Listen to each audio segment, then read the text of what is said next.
Merci Greg d'être avec moi aujourd'hui. Je sais que le sujet des vapoteurs, c'est hyper important pour toi depuis des années. Justement, en 2022-2023, je pense que tu as appelé directement Appel à recycler, Recyc Québec. Qu'est-ce que tu trouves qui a changé depuis ce temps-là? Bien, ça a beaucoup évolué parce qu'à cette époque-là, personne ne voulait s'en occuper. Donc, on mettait en marché une vapoteuse, puis c'était la responsabilité de personne. Donc, moi, je trouve qu'en 2025, on a évolué grâce à cette rep-là. Parce que maintenant, il y a une façon de s'en départir. Il y a une façon aussi de recycler les composantes de la vapoteuse. On a mis en place des filières de récupération. Donc, ça, c'est déjà une belle évolution. Donc, la récupération est faite.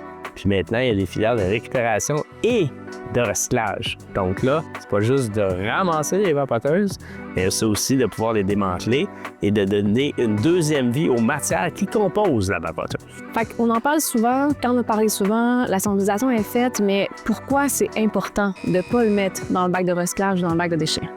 La bonne réponse, la plus simple, c'est que ça va pas là.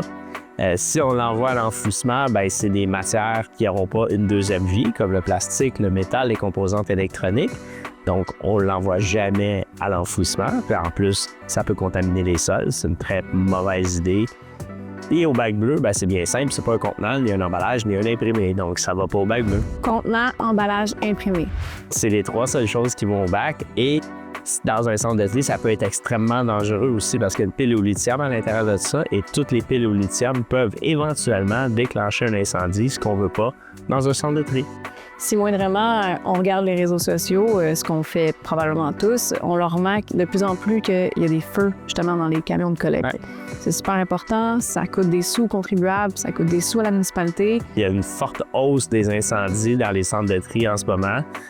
C'est pas juste dû aux piles au lithium, mais c'est vraiment un enjeu. Donc, c'est important de s'en tenir uniquement au contenant emballage imprimé qui ne concerne pas d'ailleurs des matières dangereuses comme une pile au lithium. C'est une mauvaise idée. Très bien dit parce que le lithium, c'est une ressource qui est extrêmement rare et précieuse et on ne veut pas en extraire davantage. Exactement. OK. Mettons qu'on vit dans un monde idéal puis demain, on claque des doigts puis que tout le monde recycle sa vapoteuse. Qu'est-ce que tu penses que ça aurait comme impact concret? Bien, dans un premier temps, j'espère que les marchés des recycleurs vont suivre face à toutes ces quantités-là.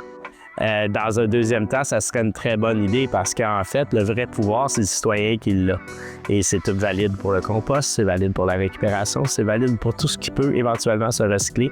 C'est de le déposer au bon endroit. C'est une bonne façon de contribuer à tout ce cycle du recyclage. On le dit, on le répète, c'est tellement important. Disposer des matières à la bonne place, c'est super important. Encore plus quand ça contient autant de matières précieuses qu'une vapoteuse. En fait, ça devrait être même dans le processus d'achat. Au moment qu'on achète quelque chose, on se pose la question, on va faire quoi avec ça quand ça va être rendu en fin de vie? Si tu veux débarrasser ta vapoteuse, va sur recyclervosvapoteuses.ca, tu rentres ton code postal, puis tu vas avoir le point de dépôt le plus proche de chez toi.